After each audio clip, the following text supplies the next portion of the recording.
live, and that probably means we should. I be would just like to clapping. start off with something myself. We should be clapping for the ApocaLips Comedy Show. Mike, you wanted to start off with something? Well, I just wanted to start off with a snippet of song before we get into the song that we usually do at the beginning of the show. But buddy, this today with all the dancing, I've forgone the snippet. Well, you've forgotten the song? I have, so I'll just. Well, that's fine. That this will work even better then, won't it? Well, perfect. Let's get our balcony seated. We'll get on stage, Okay, and we'll sing. For those of you who haven't seen this before, this is our right. balcony. All of these people, if you notice, all these people are not wearing masks. They're also carrying, it's a little hard to see because they're sitting down, but they're all carrying AK-47s and AR-15s because they're all from Michigan. And this is the waitress they've decided to kidnap. Mike's family is here, everybody. And the little thing Michiganders like to do. We like to say, government, that's for other people. Right. Betsy, welcome. Glad to see you. Hey.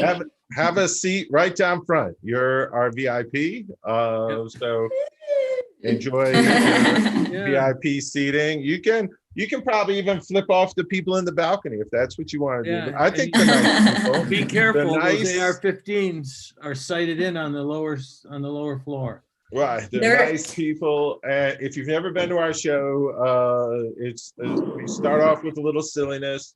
We've got fun stuff in store for you today, like virtual line dancing. We have a slew of comedians, and we also give away virtual prizes. So everybody's going to leave here with a very fun prize. Yeah. And we sing a song at the end of the show. Mike has to lead us in song, but he's not allowed to know any of the words. So I don't know which this song that I'm going to start out with. I'm not allowed to know the words or the music, by the way. I don't know if he mentioned that. He kept on while he was talking. They don't tell me what the music is. They don't tell me what the words are. I just have to sing the song.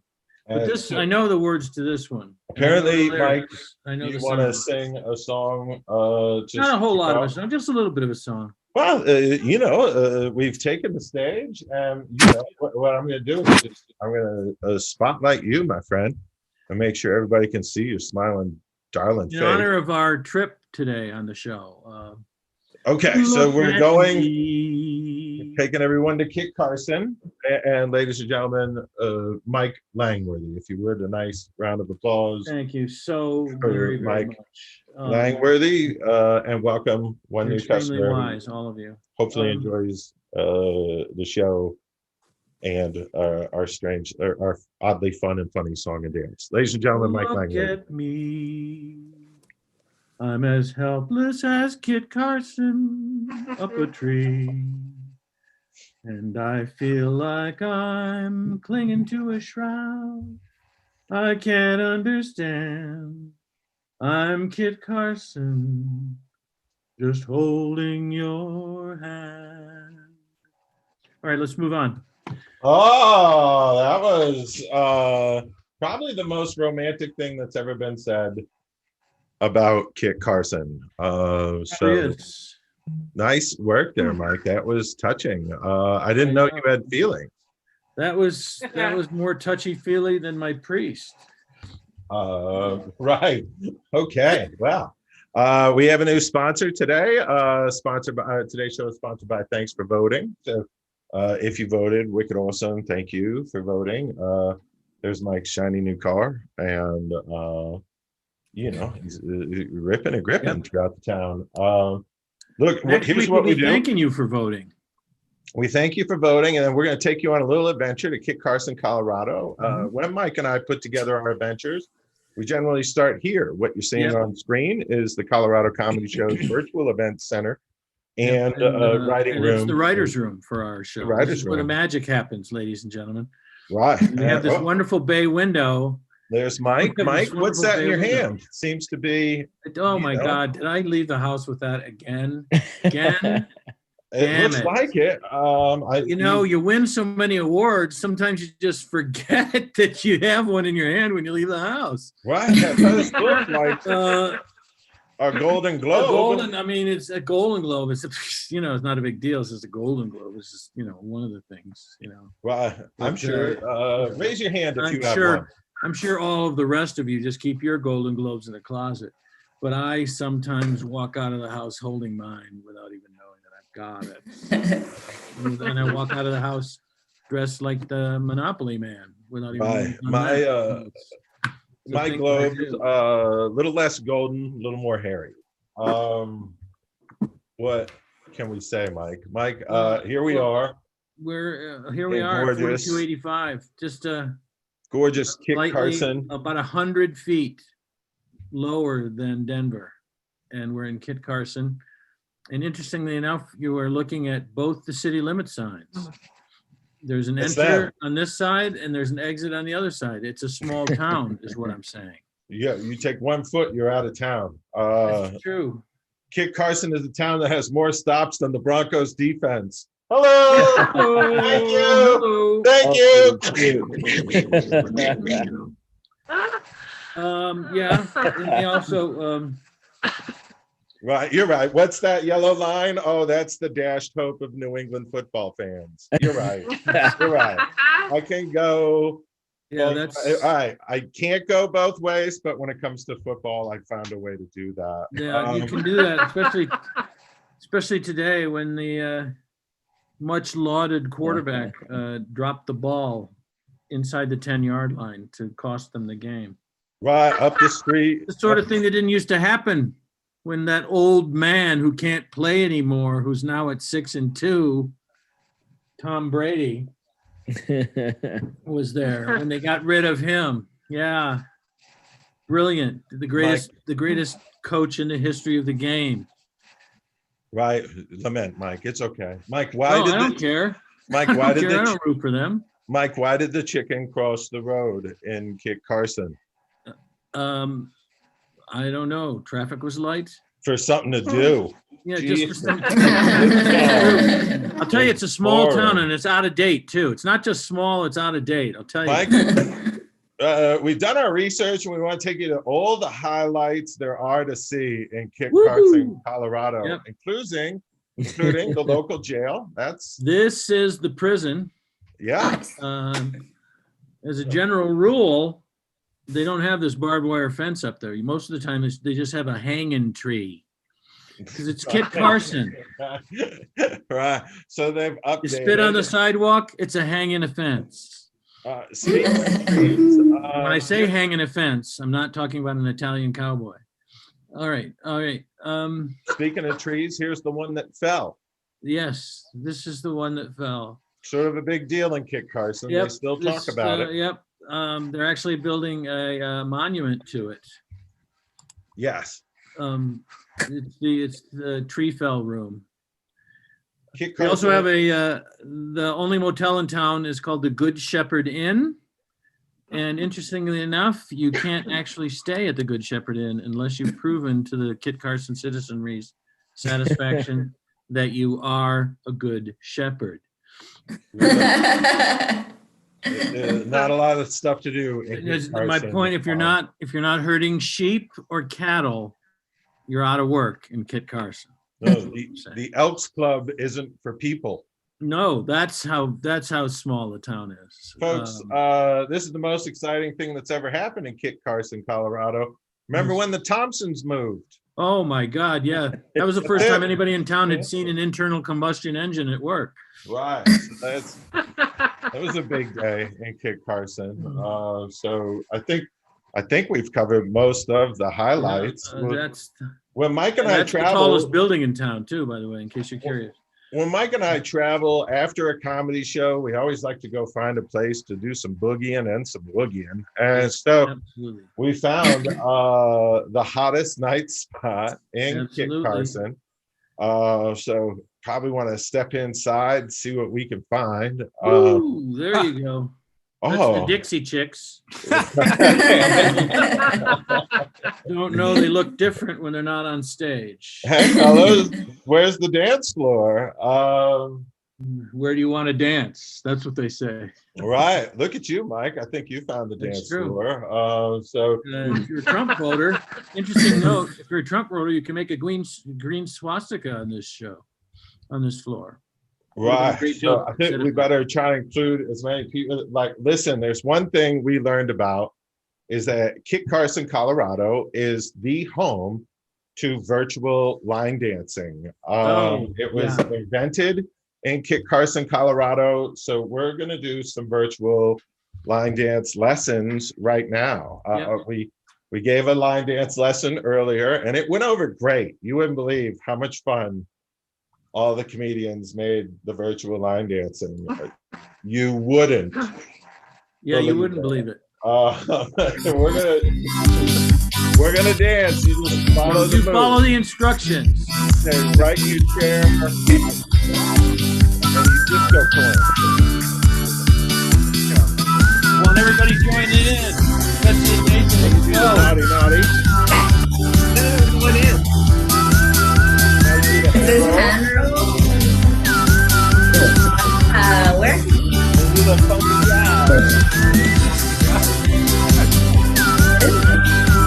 Big finale. Hardcore, girl.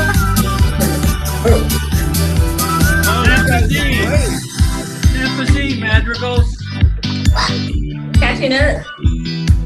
Naughty, naughty. All right.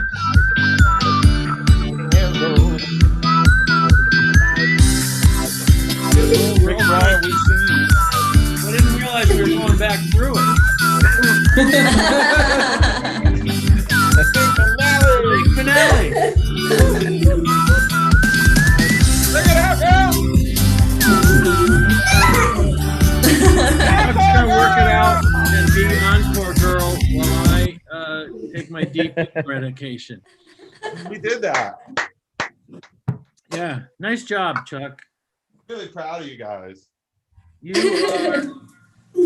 are amazing. First. That's all I can say.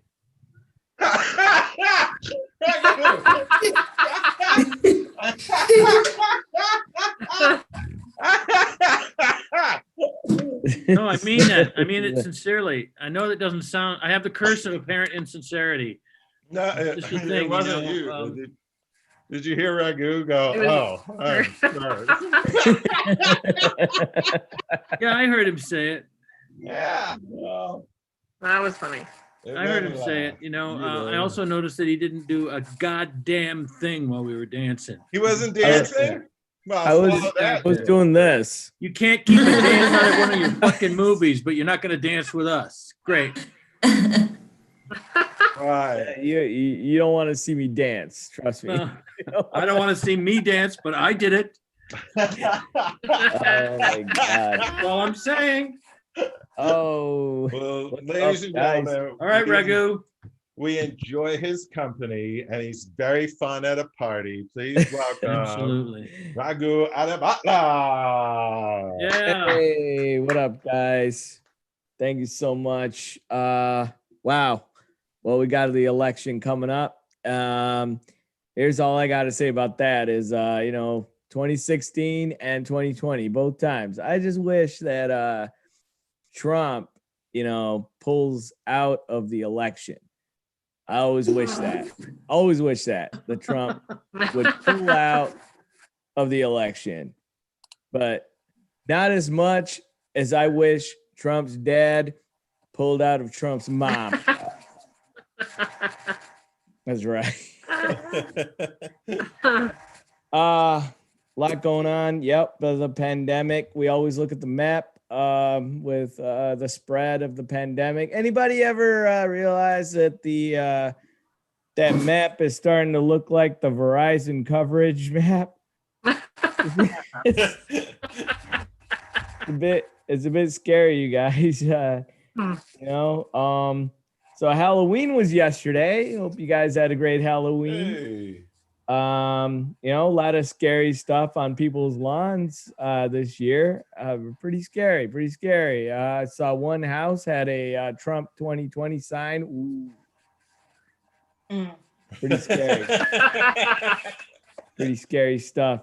I always enjoy Halloween. Now that I got 2 small kids, it's always fun. But you know what? When I was a kid, wasn't that much fun, you guys. Wasn't that much fun because what would happen was my parents they would send me out trick-or-treating, right? We'd be out there, I'd be collecting all the candy only because when we get back to our house, we pass out that candy.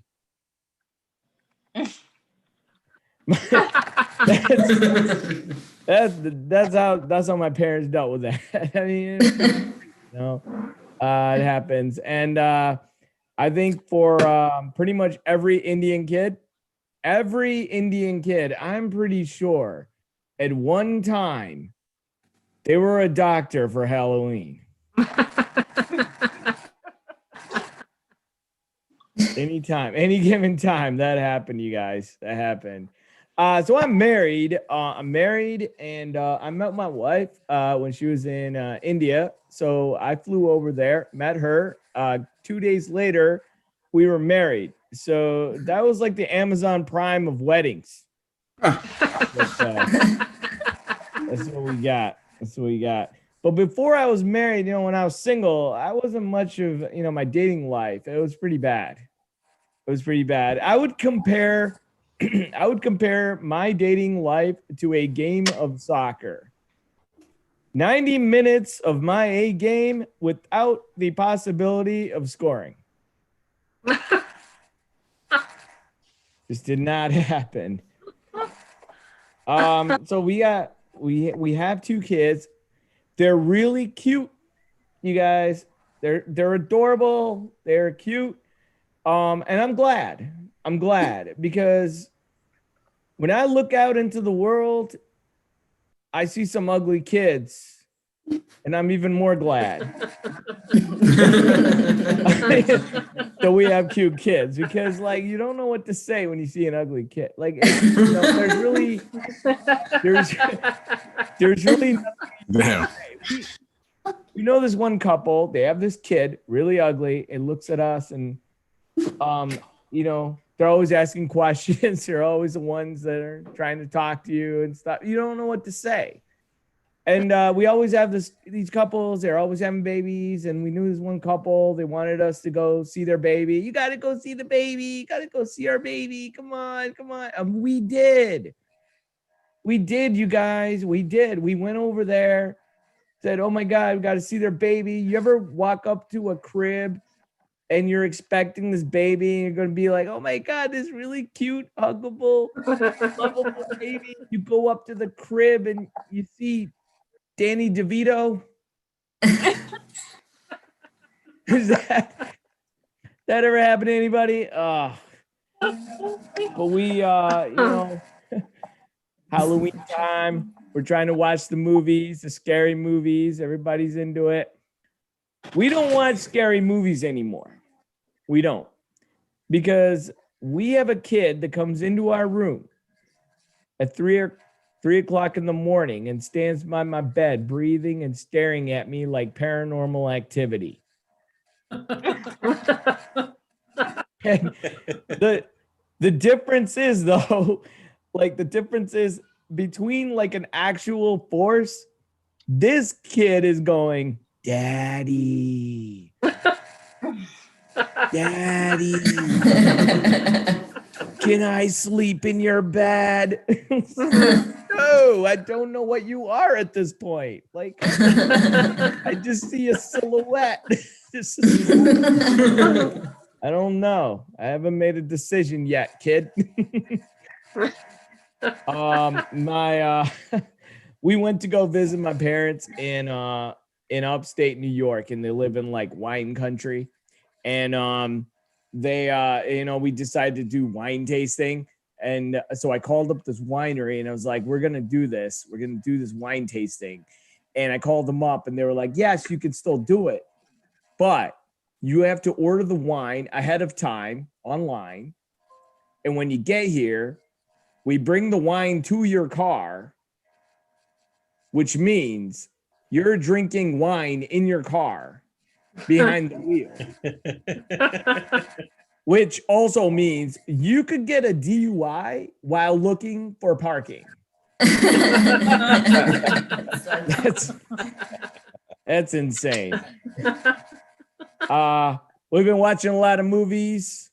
I always like to ask my wife, what would you like to watch? And she would always say, I want to watch a feel-good movie. I want to watch a feel-good movie. You know, you ever hear that feel-good movie? So I put on a porn. I felt good. You know. But I love movies. I think that we need more roles for Indians in movies. I think that we need an Indian James Bond. I think in the honor of Sean Connery, we need an Indian James Bond. I think that should be the next step here, you guys. Because just think about it. He'd be riding around in his shiny, hot, souped-up Camry. He'd be Agent 00711. His next movie would be Dr. No.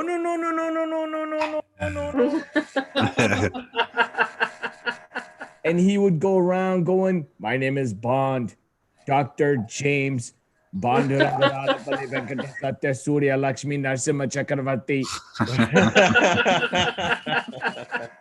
I'm gonna leave you guys with this. I love so here's the thing, like, yeah, my name is Raghu. A lot of people make fun of me, and they always ask me, hey, what's your name? And I always say Raghu, and they always go, oh, you mean like the sauce, right? That's what they always would say. Oh, you mean like the sauce? I should do that when I meet people, right? Hey man, what's your name? John. Oh, you mean like the shitter? The guy who buys hookers. Hey, what's your name? Brandy. Oh, you mean like the single mom stripper? Hey, what's your name? Donald. Oh, you mean like the shitter? And the guy who buys hookers. Thank you guys. That's my time. Thank you. Raghu, for God's sakes, Raghu Adibhatla, ladies and gentlemen. Hey, speaking of 00711, it's interesting about Kit Carson. It's such a small town, so behind the times, Mike, how behind the is open times from is 7 it? to 11 a.m. I didn't know if anybody knew that, but it's the truth. It's the truth as I see it. But be that as it may, Chuck, Mike, are we ready? Is Phil next? I believe, yeah, we're gonna We're doing an old switcheroo. I did. All right, Phil Corridor, who is somebody we both know from the scene, and he left town for a while to do some public service work, and he's coming back, and he's getting back into the stand-up scene, and also obviously he's into independent filmmaking. Yeah. Please welcome Phil Corridor. Yeah. Okay. Thank you. Can you hear me? Yes. Yes. Yes. Can you see me? Yes. Yes, Tommy, we can see you. Okay. That's too bad. Okay, so I'm actually here at an open mic right now. Gosh, the day just really got away. I was given as payment some LSD. He said it was mildly degraded, and I trusted that. And yeah, it's just been a nice, chill Sunday. It's Sunday, right? And you can see Mars right now. That's pretty cool. It's red. But yeah, I was completely prepared for this mic. Both of them. This isn't even a mic. This is a showcase. People are paying to hear my jokes. I got to give them. Okay. Well, everybody's looking at me. Okay.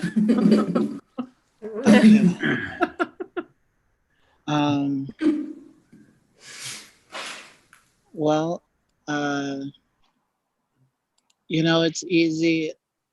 Like I hear a lot of people with that expression. They're using that expression FML. Oh, what's up, Anthony? I'm doing a show. I'll be in right there. Okay. The people are they're always saying that FML stuff. And, instead of saying, fuck my life, I think people they should just say, fuck this moment, because as long as you can just get through the shitty moment, then the rest of your life will probably be fine. Imagine if you're just oh man, I'm stuck in traffic, man, fuck my life. And then,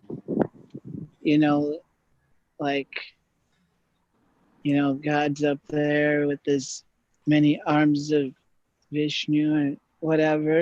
Oh, sorry. He's just trying to do, you can't see, I need a mic stand, but he's trying to, This fucking dude. he's trying to be he's got all this stuff happening around him. And he's hello, Karen, shit. Karen, hello.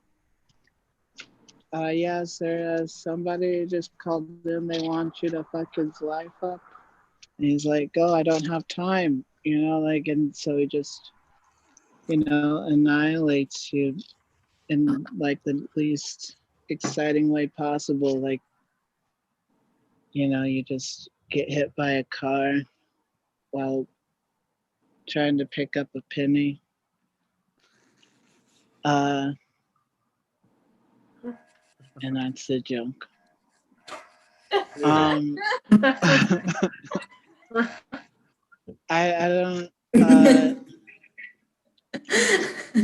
I don't know if I should be in public right now.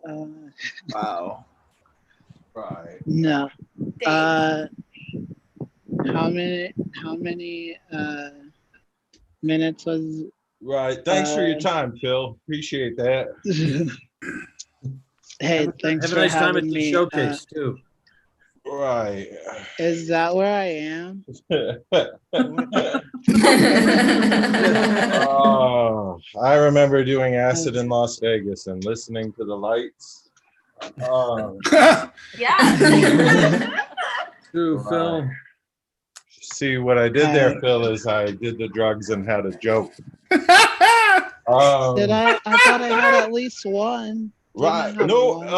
no. But that's good. Good try. One No, in his little defense, Phil I'm is a in very funny guy. I'm in King Carol. well, thanks to Phil, and we've got a terrific act out of Santa Monica, a fine comedian who's, I believe, performed on The Tonight Show, and, wasn't on acid, I think, when he did that. So we'll find out. Welcome, Jonathan Solomon. Thank you. Thank you very much. Thank you to the Doc Ellis Memorial Show. I just took some mescaline and I'm hoping more acts, because then I think it'll drop. I don't. Yeah. Anyway, Okay. good to be here. Nice to see you all. If you really did just drop mescaline, let's keep it at 5. Okay. Coyote. Great to be here. I always enjoy gatherings, as you know. The whole Zoom thing can be some advisory warnings. If you do a lot of Zooming with the family, you can learn more about your family than you want to, because they're at home and they're not at their best behavior. So our family was together Saturday, and there was just suddenly this moment. I went, no wonder Aunt Cecilia's always been so much fun. She's an alcoholic. I thought she slept on the porch because she was outdoorsy. So you do start to learn things. I want to quickly get to the election. I have show and tell, ladies and gentlemen. Check it out. I voted. I took my cue from Trump. I voted twice. Yeah. How about that, huh? And I just want to do, we don't know what's going to happen. I just want to speak briefly to the old Jewish people. I'm an old Jewish person. My name is Solomon, which is actually my stage name. My actual given name was slightly more Jewish. It's Hanukkah ben circumcision. And I want to talk to the old Jews in Florida who, I just can't believe anyone old is voting for. What do you say to these people? All right, you're voting for Trump. That makes it more likely you'll be hooked up to a ventilator and die saying goodbye to your loved ones on a cell phone. And they're like, yeah, but he's not. Oh. All right, that's good. That's certainly a highly relevant response. Can I point out your phone is a flip phone? You can be able to say goodbye to your kids on screen, and they're like, yeah, but escaping at Mar-a-Lago? Yeah. You stymie me with your relevant responses. I just may not be in step with America. I don't think I am in step with America, because my favorite show is Wheel of Fortune, which is America's game, if you don't know. And I don't feel in step with the show. First of all, they're the most cheerful people you ever want to meet. And I'm not just talking about the host. Vanna is cheerful. She's cheerful because she had a job. She had a job for 20 years where she turned letters. Manual labor for which she was paid $20 million a year. That's the best job in the history of America. Yeah. Then she should have gotten downgraded by automation, because the letters illuminate themselves. But job. That would be in the history of American capitalism, is like when the tractor was invented, sharecroppers in Oklahoma kept their jobs, but instead of having to actually do anything in the fields, they were paid to just stand in the field, wave, and smile. But I'm not just talking, though, about the host, about how cheerful they are. First of all, I'm also talking about the contestants. And the contestants are cheerful right from the beginning of the interview. Pat talks to them. I know they're pre-interviewed. I'd like to know how that goes. It's like, so tell us about yourself. Well, I'm married to my handsome husband, Bob, and we have 3 lovely. Good. That's great. Pat will love that. But then there's got to be other people who are like, I'm married to my handsome husband, Bob, and I just found out he's cheating on me. And then they just interrupt. No, that's for Dr. Phil. Like, I'm married to my handsome husband, Bob, and I've just found out that he's incesting my, excuse me, this is Wheel of Fortune. We're not looking for storylines for Law and Order SVU. But what I wonder is if Pat would really like because Pat has been milquetoast for 30 years. You think maybe he's there going, no, let me talk to that person. I want to talk a little about who I am. If you tell that story, I could segue into the time I went to Vegas and I paid the hooker $3,000 so I could call her Vanna. The players there are also upbeat when the game starts. They first of all, there's a possibility when you're playing that you'll hit bankrupt and you lose all your money, and then these people, they applaud for the next player. That's just so nice. Waiting someday for some contestant to just go, nope, and pull a gun and I'm spinning again. Vanna, put your hands up. All the fouls. I wouldn't be happy on that show even if I win money because I'm such a Jew, I guess. You know, I would do, what is that after taxes? It's a peculiarly American game because Americans are peculiarly cheerful, and I blame it all on the Declaration of Independence. Life, liberty, and the pursuit of happiness. That is, being born in America is like being born into a cult. How are you? You good? How you been? You happy? You just, and if you say no, then you're like a commie pinko, you know.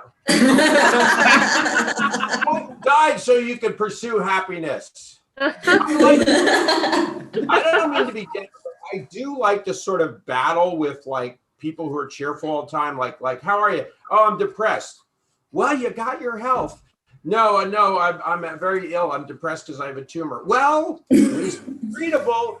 No, it's not treatable. It's malignant. I'm going to die. Well, at least you've got some time.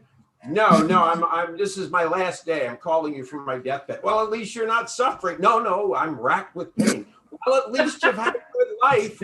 No, I had a lousy life. I'm lying here racked with pain, also hurting by the so many regrets I have from my terrible life. Well, soon you'll be out of your misery. No, it's a possibility I'm going to fall into a coma, an odd coma where you're actually able to feel excruciating pain and ruminate about your life, but you don't quite die. At which point they'd say, well, I guess you can't be on Wheel of Fortune. At which point I would say, well, look at the bright side. I don't have to be a contestant on The Masked Singer. So I never know. I feel like I've been talking a while. Is my time up? No, do a little more. Phil was awful. Oh. I might Awful high. The mescaline is about to. Well, let me tell you about a family thing then, and then we'll leave on that. My nephew announced he's gay. Oh, shit. Puzzle time. No applause, nothing. Congratulations. And let me just say, you're taking it much better than his wife did. No, it's another family thing. I don't know. He suddenly figured out, I don't know what COVID had to do with him figuring out he's gay. A lot of things were delivered from Amazon. Something must have happened. I don't know. I, by the way, knew he was gay. You know, there is that thing when you notice someone is gay, they don't know they're gay. Like one time I was with Andrew and you know, I said, Andrew, I know you're gay. And he was like, okay. And I said, but do me a favor, because, you know, it's hard to believe. Here's the point. It's hard to believe that other people have a different sexual preference than you do, just because whoever we are, we're so steeped in what we're into. So I said to Andrew, I know you're gay, but look at the way that woman's skirt wraps around her ass. And he was like, yeah, that'll happen with linen fabrics. The family's been pretty good with it, except Uncle Lou, a troglodyte Uncle Lou. Uncle Lou, when he heard Andrew was gay, said, when I think of two people of the same sex having sex, it makes me sick. And I said, Lou, why are you thinking about it? And then I said, Lou, you know, when I think of you and Aunt Esther, I get pretty nauseous. I'm going to say this, though. As you know, who've had seen me on the show, I am pretty left-wing and all this, progressive. I'm to the left of Bernie. I'm to the left of Trotsky. But the point I want to make is, this is not a political thing. This is just a math thing. If you're straight and you have a problem with guys being gay, you're gay. Here's how I know. The main preoccupation of all men, gay or straight or whatever, is thinking about what are the chances I can be naked with the person I'd like to be naked with sometime today. That's our main preoccupation, right? If you're single and you're dating, you're like, does she like me? If you're married, you're thinking, is it my birthday? So if you are a straight guy, you want there to be gay guys. You want there to be as many gay guys as possible. I'm 61. Whenever I see a gay guy, I mean, I'm not getting much. Whenever I see a gay guy, I'm like, thank God he's out of circulation. He moved the bell curve nice in my direction, that guy did. Hey, I'd be happy if every guy, even when I see guys, sometimes I express myself. I say, "Hey, you got a rally? I'll be there." Maybe, I don't know. Maybe I'll blow you. I mean, I'm not into it, but you've gotten me some action. I would be happy if I was the only straight guy on the planet. Be jumping up and down, people going, "Hey, it's the straight guy." Yeah, he looks really tired. But all that said, knowing my dating history, I would probably get dumped. Like, I'd be like, "I'm the only straight guy on the planet." Yes, I know. I'm still, you're still getting dumped. So I just want to end by saying, it's better to have loved and lost than never to have loved at all. And that means, I guess, it's better to have driven off a cliff than never been in a car. All right, I'll end with a different saying about love. They say, if you're really horny, take a cold shower, folks. If you're really horny, take a cold shower, which is not good advice because, and you'll know this if you've ever tried to jerk off in a cold shower.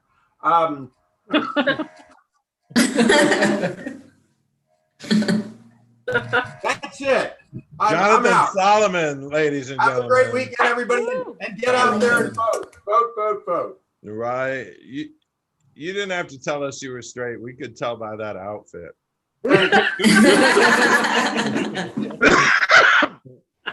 Oh, jeez.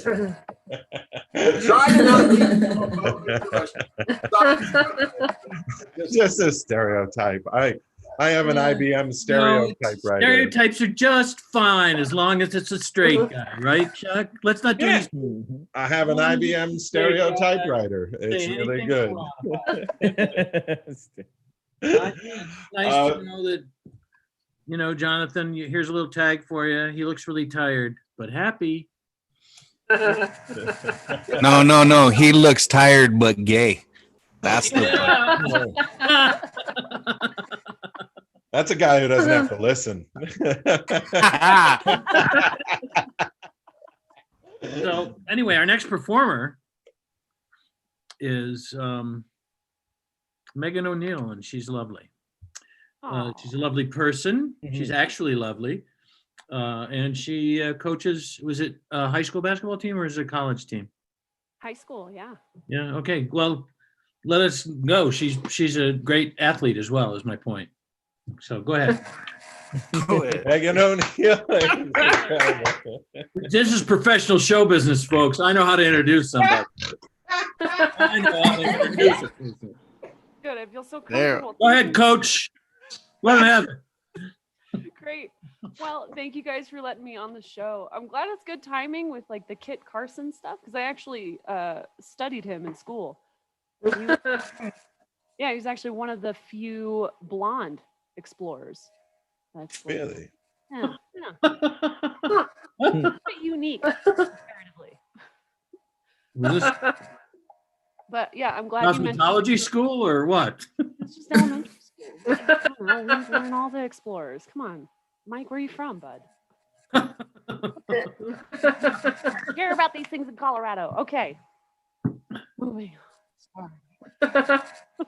But yes, this is my first year actually as head coach this season. I'll be head coaching the JV team at Bear Creek High School.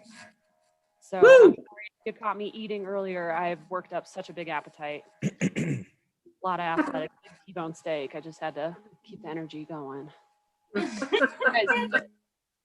lot of energy yelling at these girls. Not gonna fix itself,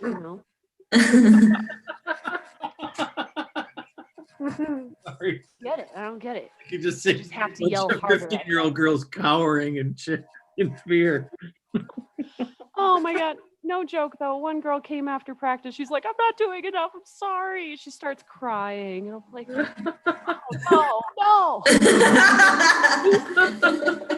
If you start crying, I'm gonna start crying, and we can't do this in front of all the other girls. They're gonna start crying. It's really hard. It's just so. I I don't know how to work with myself. Like, I need to go do like 3 years of therapy and be like, okay, let's go through my high school and how can I help like all these other girls? Like, just pass down the therapy. I thought I had knocked it out by now. Might as well just go get my own degree and then come back and coach. And it's too much work. I'll just yell at them.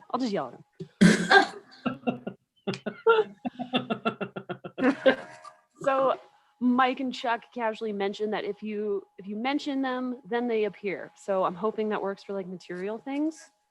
You think if I was like $5 billion, who's gonna be looking under my door? Any moment, $5 billion. Billion. Stay focused. Okay. It's not here yet, but as we all know, money makes the world go around. I think a lot of the people, there wasn't really much of a reaction from the protests until they started like looting the Target. So hear me out. Okay, buckle up. So I'm thinking we should go out and loot all of the PS5s that come in town so we can stop that genocide out in China. What do you think? Yeah.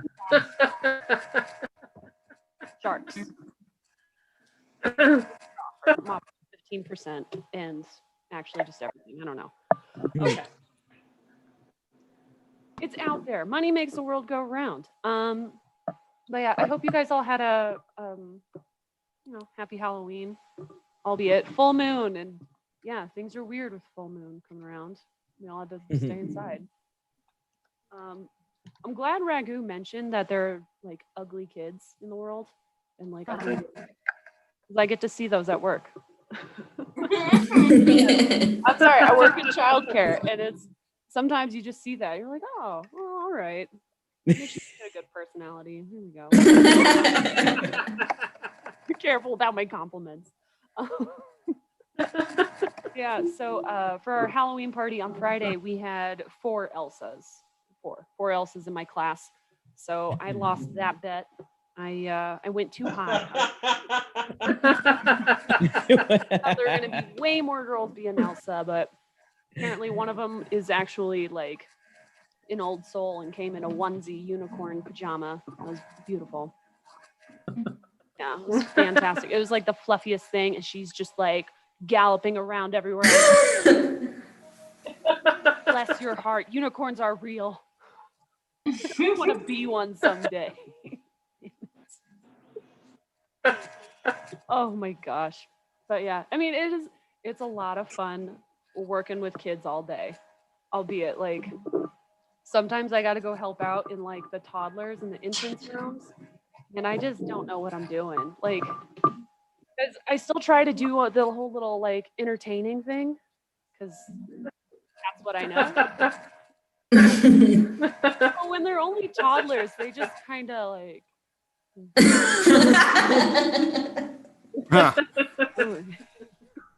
Like, do some work with me. We're dancing now. Make spiders.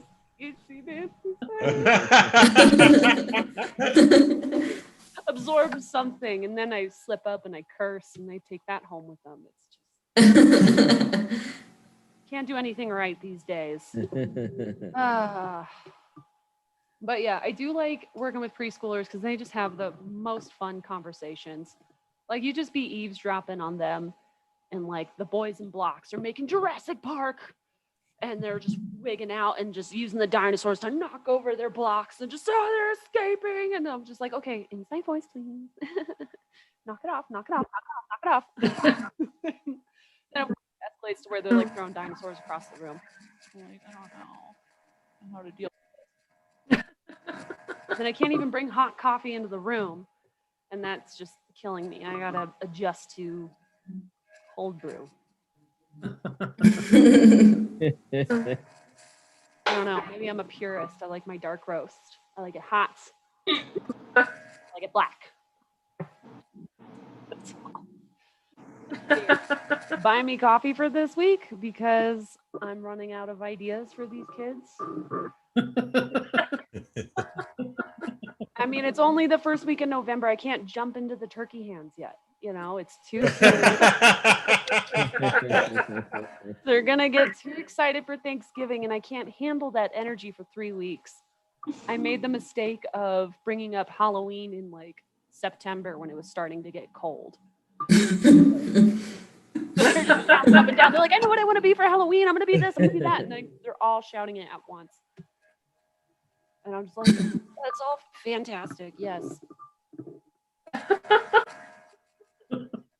Good for you guys. Good for you. Now, shh. You're making me a shh. And like the worst thing is they tell you like, or I found out other teachers say like, hey kids, catch a bubble. Like this is the nice way to say like, shut your mouth. And and now as I'm like taking classes, figuring out how to do this right, it's like, no, you don't tell them to catch a bubble. You don't do that. If you need to say something to them, you need to do something else. And so I got to do all these like banters with them. They're like, heads up. They'll go, listen up. I say 1, 2, 3, eyes on me. They do 1, 2, eyes on you. And I got to like remember all of these. They're just like, like, I'm over this. And sometimes they won't realize that I'm not doing one of those. And so they'll just repeat what I say. So I'll just be like, enough of that. Like, no. I need a drink. Guys, no, don't go home with me. Dad, I can't send enough messages out to your parents. But I find what I'm doing to be pretty important. I mean, considering COVID and all that business, our childcare went out of the way to say that we're providing childcare for essential workers. So in facto, I'm like second tier essential worker. Yeah. And at the beginning of the pandemic, my brother and my boyfriend both lost their jobs. So I got to be, king of the house, bringing all the breadwinner, all that good stuff. I was pretty proud of myself for all of 2 months there. Now they both found like better paying remote only jobs, and I'm still like going in. And now my kids got to wear masks this week, so I don't know. They're all gonna be swapping out Elsa for Paw Patrol, for Iron Man, for Batman, for Spider-Man, and I'm just gonna wash my hands raw. So that's how my life's going. I hope yours is going better. I haven't been keeping track of my time, folks. And you look stressed, Chuck. You did great. We got 2 more to go, and I was so glad to have you, Megan O'Neill. Everybody. Yeah, thanks, Megan. Thank you. Great job. She's going to be a great mom, huh? Right. How many People are lucky. How people went trick or treating as Dr. Fauci this year? That's what I want to know.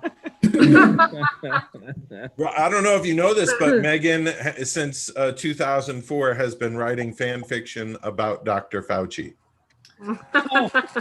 Who told you? Just things you find on her Wikipedia page. Either way, Megan O'Neill. Folks, if you want to try comedy on Mondays, Mike has a show called Open Mic where new people try comedy, and experienced pros come by and they tell jokes. So you can stop by on Monday nights to enjoy that show.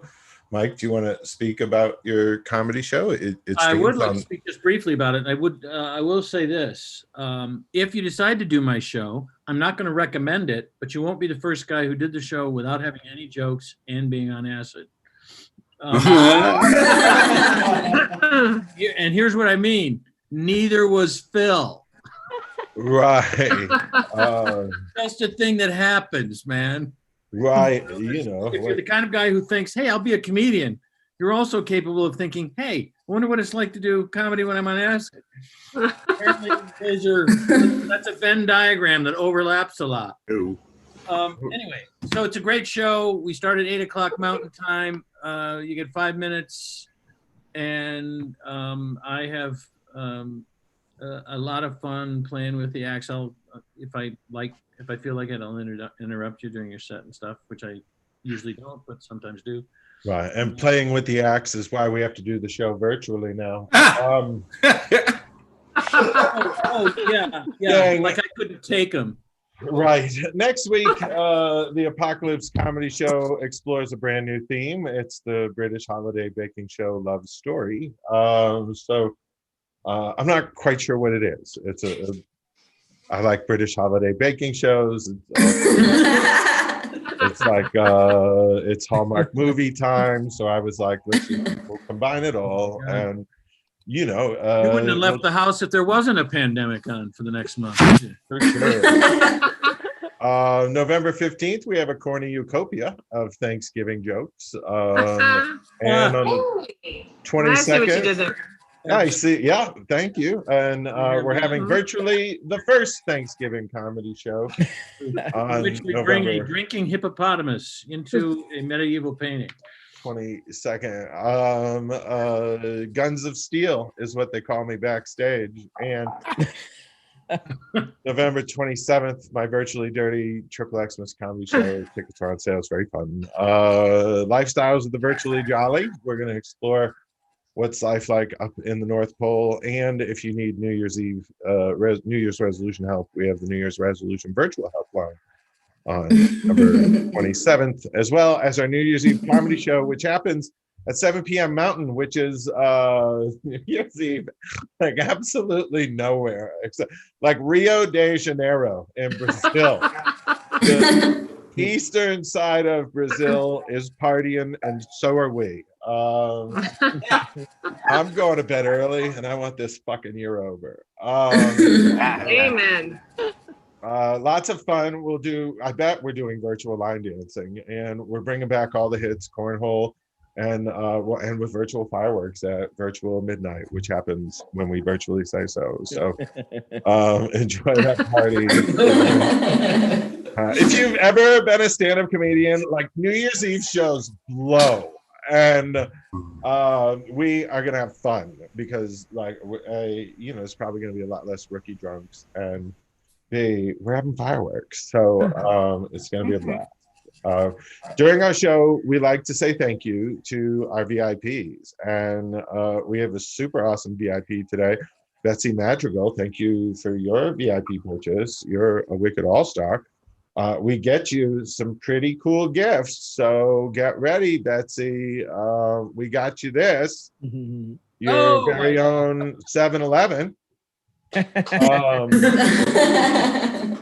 Imagine owning the only 7-Eleven in Kit Carson, Colorado. We got that for you. I'm gonna add you in here as you get your gifts, so we can see you just how I don't know what you're gonna do as a new virtual 7-Eleven owner. They asked me to tell you you have the 5:15 a.m. shift tomorrow because Camille's having that baby. Okay. Just saying. You virtually own the thing. You also get this Cool Ranch. That's different than Cool Ranch Doritos. It's just you get this Cool Ranch. Pepper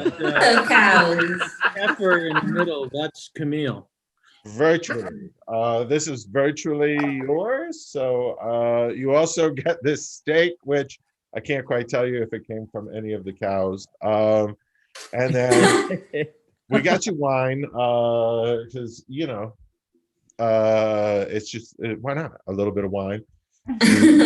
Relax. So I hope you enjoyed your virtually free or your virtual gifts and kind things we're handing to you. And general admission members up there in the balcony, no pouting. No pouting. We got you stuff too.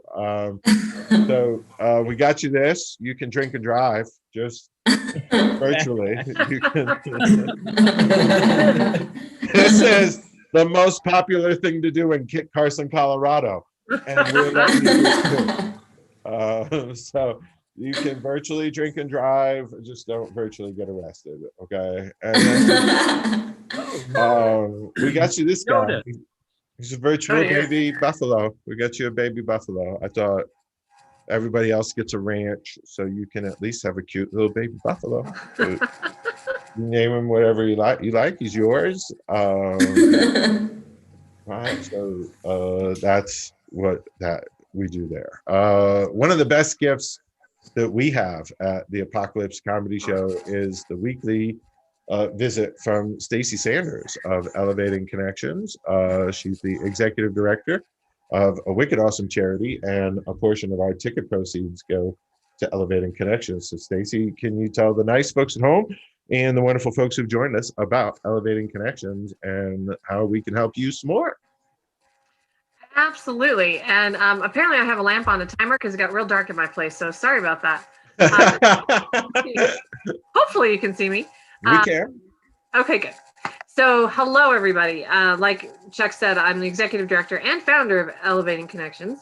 We do two things. We reunite siblings separated in foster care, because that's a thing. Siblings are removed from their parents, and then sometimes they're separated from each other for a variety of reasons. And we do lots of things to help support them that I'll tell you about in a moment. And then the other piece that we do is we raise youth voice. So we allow and work with older youth who've emancipated out of foster care without finding a permanent home to speak their truth and come together as a community through spoken word. We've added comedy, song, and art this fall to give them an opportunity to connect with each other in their community and say, this is my story, this is why I matter. And thanks to Chuck, we had what was our virtual poetry jam in June, because we could not do in person because there's a pesky pandemic. And I'm just going to say, Chuck helped us raise more money for that event than we've ever raised before, which is very cool. That's me just tooting my own horn. Yeah. I toot your own horn for you right there. So one of the things, I gave a little teaser pre-show. Something about the numbers of Kit Carson. So if I recall, Kit Carson has 233 people that live in that beautiful town, right? That's just a little bit more than the number of kids who emancipated in the first 9 months of the fiscal year last year in Colorado. Right. They emancipated without finding a permanent home. So one of the things that we do is provide connection and support for all of these youth. Well, as many as we can find and work with. And we do that providing technology support, because when the pandemic hit, we realized very quickly that they couldn't connect with us virtually very well because the libraries and the coffee shops and the places they go to connect weren't there. So everything that we take for granted didn't exist for the kids that I serve. So we provide technology support, and we provide tablets and things like that. And then for our siblings, we've entered the holiday season, folks. It's November 1st, so we are in the holidays. And all the kids that I serve don't connect with their families very much. So we're providing opportunities. It's very depressing when I talk about this, but let me tell you, there's hope and solutions for what we've been doing. So we offer advocacy and support and activities in camp and all sorts of things that we bring these kids together. So we're entering our year-end fundraising, so you can always go to our website to help us raise some money. We are an all-volunteer organization, including yours truly. So every dollar goes to help the kids, literally. So there you go. Yes, it does. And look, I get it. You know, this isn't the happiest conversation ever, but, you know, we've made a tablet happen.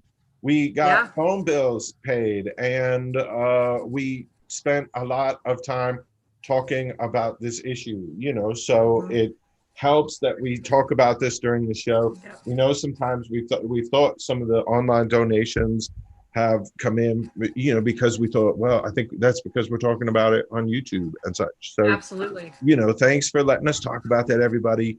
Good things happen, and we'll think good thoughts for these kids during the holidays. Just that's an extra thing. Think about how many people in your family are going, well, I'm thinking of you, I'll write a Christmas card and such. So we'll just send some karma out there. We'll think some good thoughts for the kids, and you know, we'll try to get Stacey drunk, because sometimes having to deal with the kids, it's a shit show. And you know, we probably should send you some booze on occasion. I wouldn't say no. Speaking I had a box of wine yesterday for Halloween. Well, speaking of delicious alcoholic beverages, Stacey joins and watches Dear Comics at the Bar, which is on Instagram. And every week we tend to have someone from the Dear Comics at the Bar program join us and tell some jokes. Usually it's Stephen Young, and tonight it's we're very lucky to have the very funny Emily Cornelius. So, ladies and gentlemen, if you would please, a nice round of applause for Miss Emily Cornelius, your next very funny comedian. Emily, you're muted. So, oh, there you are. I wasn't making noise anyway. It's a silent Okay. Well, we're clapping. Oh, it's great. Speaking of silent movies, my reading of emails doesn't happen. And I thought that today's show theme was not Kit Carson, Colorado, but Kit Kittredge, the American Girl doll.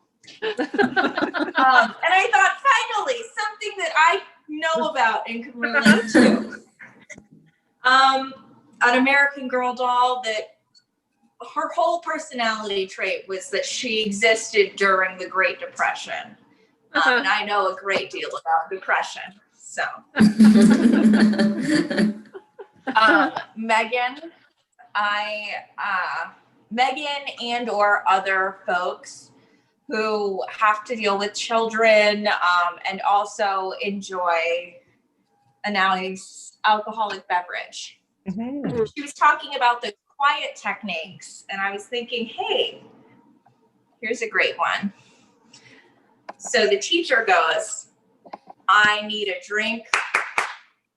And then the kids go, how many shots? So we're going to do that together. I need a drink. How many shots? Shots. Wow, eyes on me. 1, 2, 3. So, the Great Depression. I wanted to kind of bridge old and new with a Great Depression grocery haul.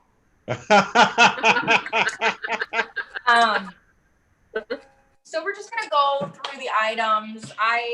If you haven't witnessed me on Zoom comedy before or been in a relationship with me, I treat things the same. I compensate for my personality with tangible items. So, We all. our first grocery item, bread. This was pretty hard to come by during the Depression. There was a yeast shortage. As you all might know, right now, sometimes you can find bread. At the beginning of the pandemic, it was hard.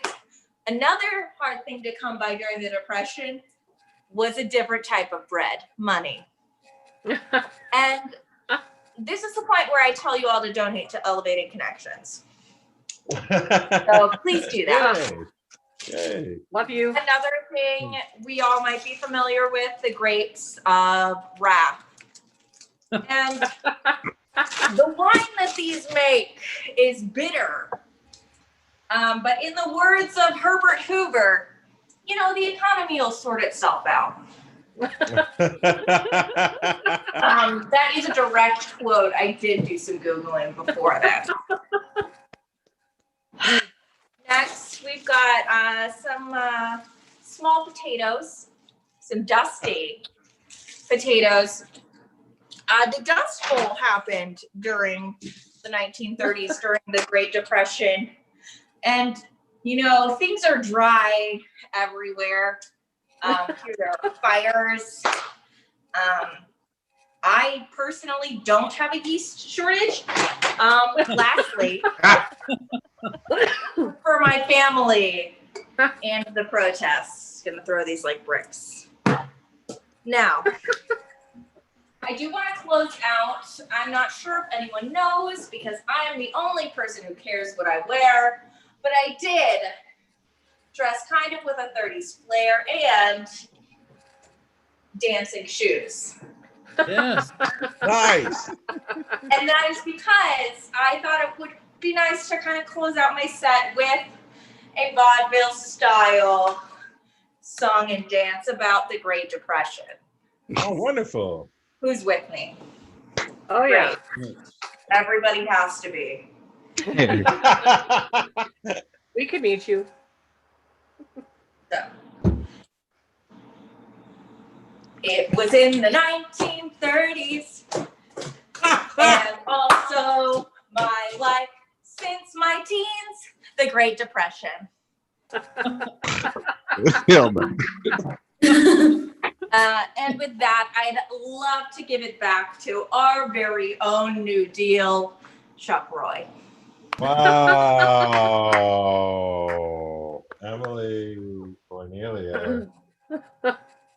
Emily Cornelius. Well done. So funny. So funny. I was ready for dancing. Right. We'll bring out our headliner. And first, we do want to point out each of our acts stays here at our resort in Fiji. Hope you guys, excuse me, hope you all rested comfortably. Don't worry, that's not catchy. And Nice. right, we got one heck of a headliner here, ladies and gentlemen. One of our favorites to have on the ApocaLips, and he's also going to be on the Dirty Christmas Show. Would you please welcome Bryan? Can you hear me? Yeah. Yes. Can you see me? Yeah. Where are we? Oh, no. Kit Carson? How did I get here? Oh. Come on, Chuck. Don't be dumb. What kind of damn show's going on right now? Open mic is tomorrow night. What the hell was that shit? Jesus Christ. I've been high all day too, but get it together, man. Woo! I was hoping he was staying on here. I was following his travels in his little box. I'm like, I want to see what happens to this dude tonight. Shit. Did y'all cut him off or what? Because I think that would have been very entertaining, man. Like, you should have gave him a 15-minute spot. He left of his own volition and probably by mistake. Mistake. Orale, you don't take it by mistake where you sit down and take it up your butthole like suppository. No, damn it. Okay. He knows what he was doing. Nobody does. No. I don't mean took the drug. I meant he took himself off by mistake. Oh yeah. No, I wanted to see what was happening. I wanted to see how he did it live in front of people. Yeah. You eating shit on your phone, you got trouble. That's so good. Has somebody checked up on him? Like, are we just irresponsible adults right now? Like, is anybody checking up on this man? He needs help tonight. Okay? He fucked up my show, Rick. They said he thinks he's on Zoom right now. Oh, he's zooming right now? Yeah, he's been zooming all day, it sounds like. Órale, happy Dia de los Muertos, everybody. Day of the Dead. Yeah. It's not a scary day. Like, this should be the scary day, the Day of the Dead when they come back. But no, it's Halloween when all the children dress up. I don't understand. What the hell? Are you guys scared of Halloween? Don't lie. A lot of white people there I see in the little boxes. That's a white people thing, man. You know, can you imagine like your apartment getting haunted? You know, like when it's always a big mansion or something, you know, that's not like a lower class person problem right there. Like if I'm getting haunted at night, I'm not moving. Like you ain't going to scare me out of my house. I got to come up with the first month's, last month's. I got to deposit. I don't got that kind of money to be moving. Just don't be dumb, man. That's not, I don't know. It's not a Mexican problem. I don't think. Like you guys are scared of cornfields. What is that? Like you're scared of cornfield. I couldn't imagine being in the field working in these. What was that? Oh, I'm scared. They're like, what are you scared of? God damn it. We got 5 hours to get all the bundles loaded up and back in the truck. Work, pendejo, work. I don't know where you got time to be scared. I don't get it. Raghu, you were talking about that earlier. Your kids, when they're right there, bam, just staring at your ass. You can fucking feel them breathing. It's terrifying. You're like, hey, what the hell, you little bastard? I'll kill you. You know, you're lucky you don't accidentally kill them while you're sleeping. You don't do that to people. That's a Michael Myers shit right there, man. I felt it when you started talking. I'm like, oh, my heart started pumping again. I was like, I remember those days, man. They're little. They're right there at eye level while you're sleeping. It sucks, man. But nothing's more terrifying is when they walk in their sleep, Holmes. You got ones that sleepwalk? Yeah, no, but where the hell, Dr. Spock? Where was that chapter in the book right there? Okay, that'll scare the shit out of you, Chucky. He ain't got nothing on you, Chucky. Am I going too fast? Are you missing? I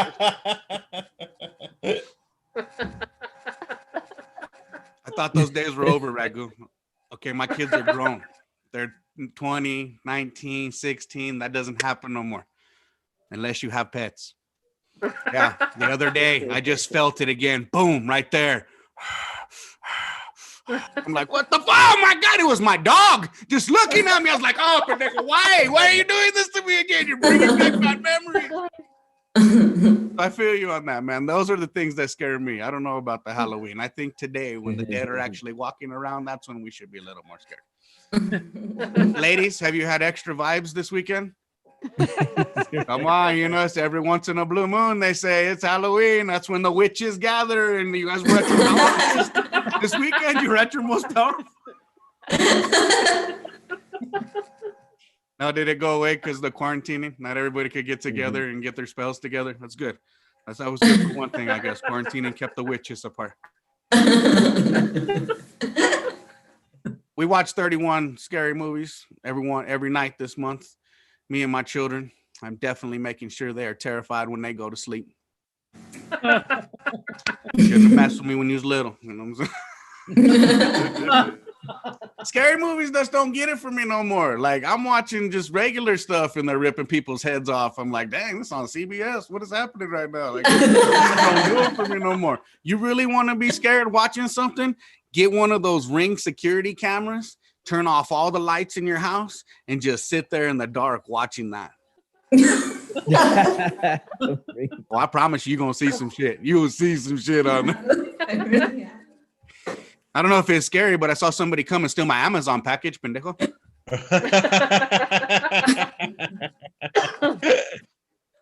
I've been lucky to be able to do live shows lately. Yay. Yeah, man. Hey, man, all these parents out there had to start schooling their kids again. They're like, fuck it. I'm going to go out and get Corona. I don't give a shit no more. I'm back in business. Are y'all still locked up? Anybody locked themselves up? Yeah. Yeah, you've been locked up. Well, Mike, you look like you've been locked in a dungeon for like my lifetime, bro. Yeah, and it didn't start till I was an adult. That's how old I am. Oh, we know. We know.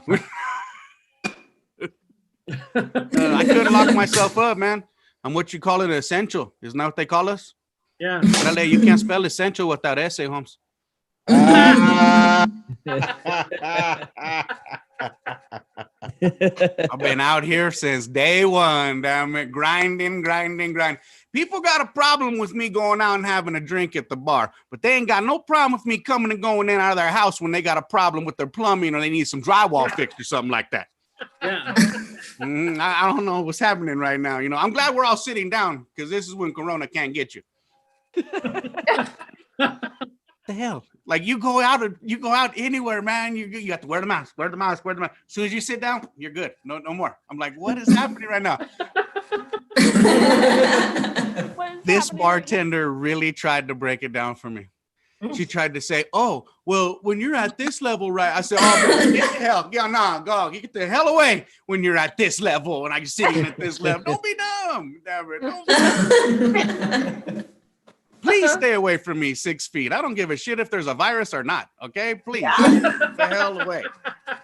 When all of this is over, I don't need you right here. We don't need none of that. It's scary when you're sleeping. It's scary when you're awake, and it's funky with your breath. Nobody needs that no more.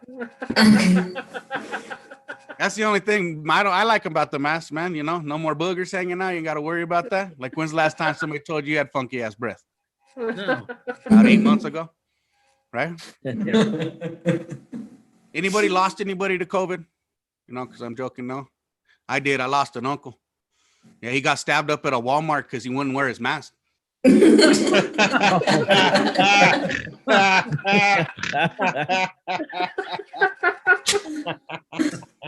only jailhouse mentality I got is I've been drinking Budweiser since I was 14 years old. But since the pandemic, I was just like I was locked up all over again in my cell. So I started drinking hooch. You know, just a little bit of tea and some vodka. That way when they come by my cell, literally, they can't tell. The Corona cops, you don't know. How much time have I done? What did they give you? It was 2 years.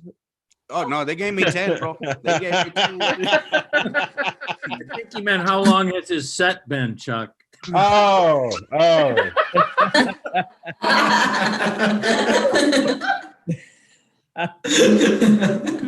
I mean, you know, if I gotta keep going, I can keep going. We're good. You know, the big. Chuck's like, yeah, we've had enough of your ass, man. We're good. No.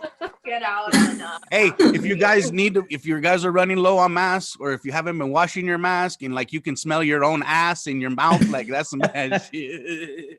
It's been 8 months, man. I know everybody's not rich. Look, I'm selling bandanas, and they say, "Don't be dumb." That's it. And on the other side, it's a 2-for-1. Look, boom. It says DBD 2020. All right.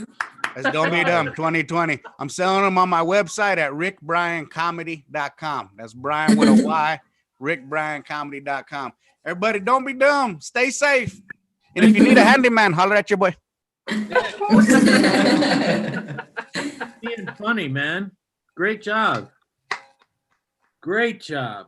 What a show. This is almost too much show for the money people are paying. That's what I think. I mean, this is getting paid. Just one guy, but if you know, I would suggest just sending a little something to Chuck on the side, no matter what you paid to get in here. Sounds like prison all over again, man. What's up with that? The only thing you can do for me is some virtual line dancing. Woo! Yeah, baby. Oh shit.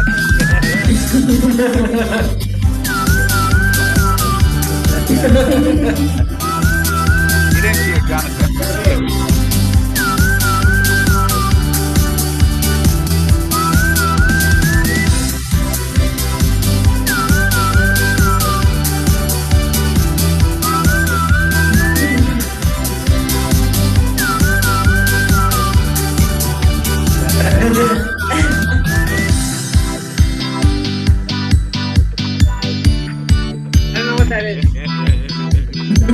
Like what Betsy was just doing.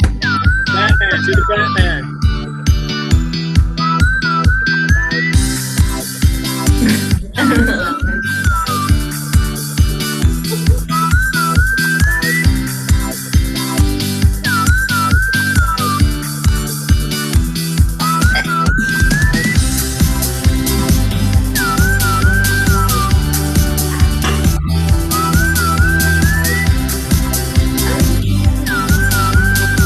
White shit right here.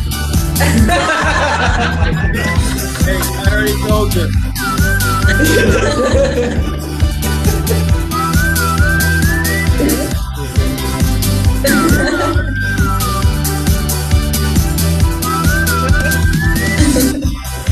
I better get paid for this part.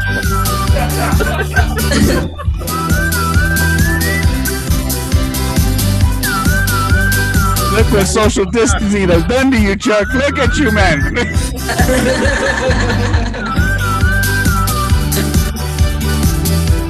Actually looks like a Kodiak bear that's being elected.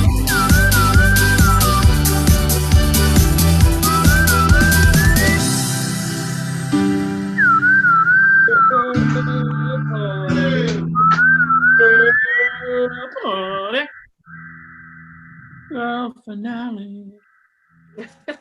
I love American Girls. What a nice. Hey, Chuck, did we dispense with the end song for tonight? Yeah. There's more music? Oh my God, I thought you said end song. I was No, like, it's fine. I just, they've gotten enough show for tonight. Please don't say end song. This has been us virtually live from Kit Carson, Colorado. So we really enjoyed having you all here. We've got a little bit more. I guess that Mike, you like to sing at the end of the show. Well, I like to entertain the people. We give the people. So, thanks. We really entertain today, Mike. Thanks to Elevating Connections and Colorado Comedy Shows. And stick around for our sing along YouTube. I don't know if you're not getting to sing today, YouTube. That's just for our VIPs and the general admission people. Yeah. You know, just for our party people. We had a good time. Be careful as you exit the ApocaLips Comedy Show. The neighborhood's sort of gone down just a wee little bit. So, you know, enjoy the nightlife and the boogie.